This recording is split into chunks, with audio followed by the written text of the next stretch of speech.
আসসালামু আলাইকুম।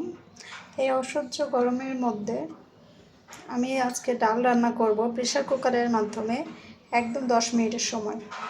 ডালটা হবে একদম টক ডাল। এই গরমের মধ্যে টক ডালটা খুব খেতে ভালো লাগে। টক ডালটার জন্য নিয়েছি এখানে পেঁয়াজ, রসুন, কাঁচামরিচ, টমেটো আর মসুর ডাল ধুয়ে রেখেছি। একটু প্রেসার কুকারে আমি ডালটা ধুয়ে রেখেছি, সেটা দিয়ে দিলাম।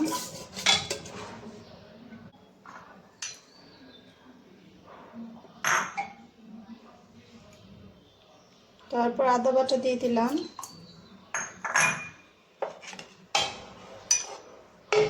পেঁয়াজ কুচি দিয়ে দিলাম, কাঁচামরিচ, রসুন, টমেটো।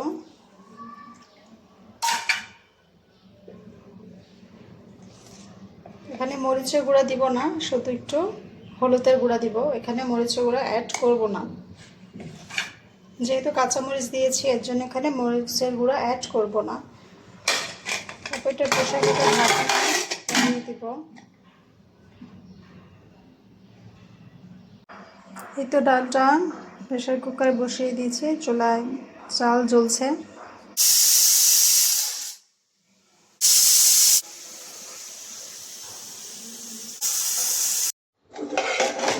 একটা সিটি দেওয়ার পর এখন ঢাকনাটা খুলে এখন ডাল হাতের মাধ্যমে ভাবে করব।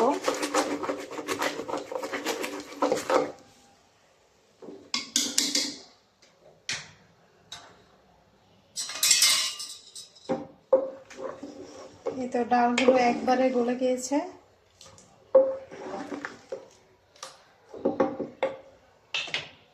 এখন এখানে টক বানানোর জন্য আমার এক বোন আমাকে কিছু বড়ি দিয়ে গিয়েছিল, এগুলো দিব। এগুলো দিয়ে কিছুক্ষণ রেখে দিব।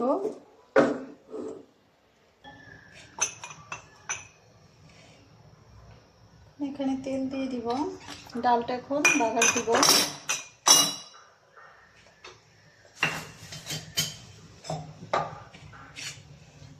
যেখানে আছে পেঁয়াজ কুচি, রসুন কুচি, তেজপাতা, এগুলো দিয়ে দিব। এখানে প্রথমে তেজপাতাটা দিয়ে দিব,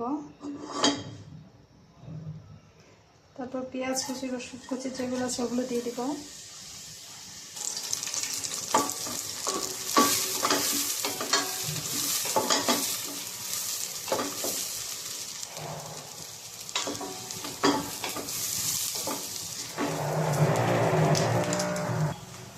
সরিষার তেলে ফেনার কারণে পেঁয়াজ, রসুন কুচি এগুলো দেখা যাচ্ছে না। আসলে সরিষার তেলে অনেক ফেনা ওঠে। এখন পেঁয়াজটা ভাজা হয়ে গেছে, এখন ডালটা দিয়ে দিব।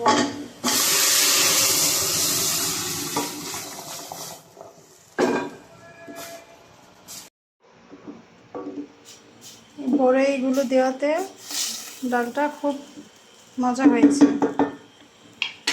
ডালে লবণটা দেওয়া হয়নি, এখন লবণ দিয়ে দিব।